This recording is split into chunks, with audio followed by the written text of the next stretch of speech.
ભારતનો પહેલો રાષ્ટ્રધ્વજ બનાવનાર મેડમ ભીખાઈજી કામાના વંશજો 3 પેઢીથી વસે છે ડભોઈ તાલુકાના બાણેજ ગામમાં. ભારતના આઝાદી પર્વ આડે 1 સપ્તાહનો સમય બાકી છે. આ દિવસે ઠેર ઠેર ભારતના તિરંગાને સલામી અપાશે. ભારતના રાષ્ટ્રધ્વજનો પણ એક રસપ્રદ ઇતિહાસ છે.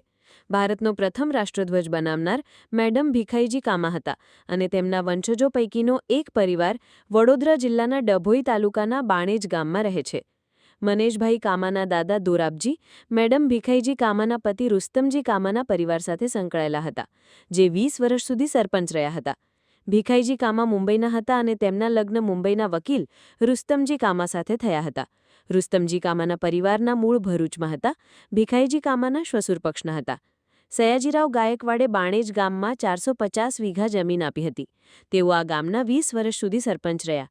દોરાબજી કામાના બીજા પત્ની પારસી નહોતા અને તેમનાથી તેમને 2 સંતાનો થયા હતા. આ પૈકીના તેમના એક પુત્ર જમશેદજીના 5 સંતાનો હતા, જેમાં 3 ભાઈઓ અને 2 બહેનોનો સમાવેશ થતો હતો. આ 2 બહેનો વિદેશમાં છે, જ્યારે 3 ભાઈ પૈકી 2નું નિધન થઈ ચૂક્યું છે. બાકી રહેલા મનેશભાઈ છે, જેમણે પણ બિન પારસી મહિલા સાથે લગ્ન કર્યા હતા. મનેશભાઈ કામા અને તેમના પત્ની શકુંતલાબેન અને પુત્ર હોમીભાઈ બાણીજ ગામમાં જ રહે છે. મનેશભાઈ કામા અને તેમનો પરિવાર આજે પણ પારસી પરંપરાઓનું પાલન કરે છે. જો કે મનેશભાઈને તેમના દાદા અને રુસ્તમજી કામા વચ્ચે શું સંબંધ હતો તેની જાણકારી નથી. કામા પરિવાર પાસે આજે 52 વીઘા જમીન રહી છે. આ જમીન તેઓ ખેતી માટે ભાડાપટ્ટે આપીને જીવન નિર્વાહ કરી રહ્યા છે. ઘણા સભ્યો ધંધા રોજગાર માટે ગુજરાતના વિવિધ હિસ્સાઓમાં વસ્યા હતા. આ પૈકીના એક દોરાબજી કામાને મહારાજાએ મેડમ કામાએ 1907માં જર્મનીમાં રાષ્ટ્રધ્વજ ફરકાવ્યો હતો.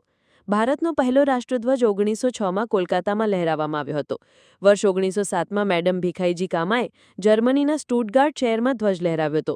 1921માં પિંગળી વૈકૈયાએ ધ્વજની એકરૂપ રચના કરી હતી. એ પછી અલગ અલગ સમયે ધ્વજમાં ફેરફારો થયા હતા.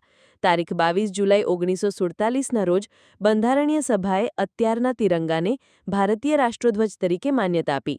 અમે બાણેજ ગામમાં ડભોઈ તાલુકાના બાણેજ ગામમાં રહીએ છીએ અને પારસી ધર્મ નિભાવીએ છીએ.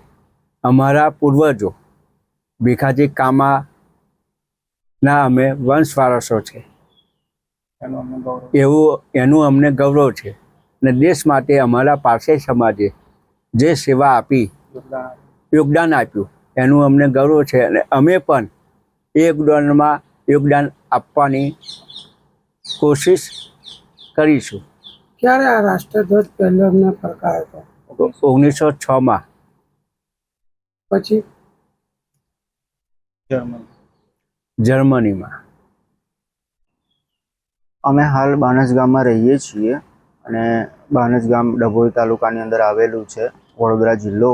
અને અમે અહીંયા હાલમાં પિતા પુત્ર બંને રહીએ છીએ. અમે પારસી ધર્મ પાળીએ છીએ અને અમને એના પ્રત્યે ગૌરવ છે કે અમારી કોમે કે અમારા સમાજે જે યોગદાન આપેલું છે એના પ્રત્યે. અને અમે મેડમ ભીખાજી કામાના વંશજો છીએ, જે એમને દેશ માટે જે ઘણું બધું યોગદાન આપેલું છે.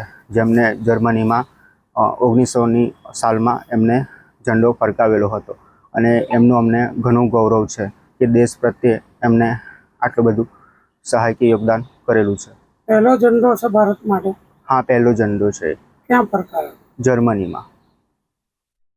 પછી તમે શું કાર્ય કર્યા? ત્યારબાદ એમને કંઈક બીમારીના ચાલતે ત્યાંથી પાછા અહીંયા ઇન્ડિયા પાછા ફરેલા હતા જે તે સમયમાં. હાલમાં એ 1900ની સાલની વાત છે એ. અને અમારા જે પરિવાર છે એમને પણ દેશ માટે ઘણું બધું કરેલું છે. જેવી રીતે કે મારા દાદા સરપંચ હતા, મારા પરદાદા પણ સરપંચ રહી ચૂકેલા છે, ડભોઈ તાલુકાના કાર્યકર્તા હતા, જિલ્લા સરપંચની ચૂંટણી લડેલા છે. ઘણું બધું યોગદાન આપેલું છે દેશ પ્રત્યે. હવે તમે શું કરવા માંગો દેશ માટે?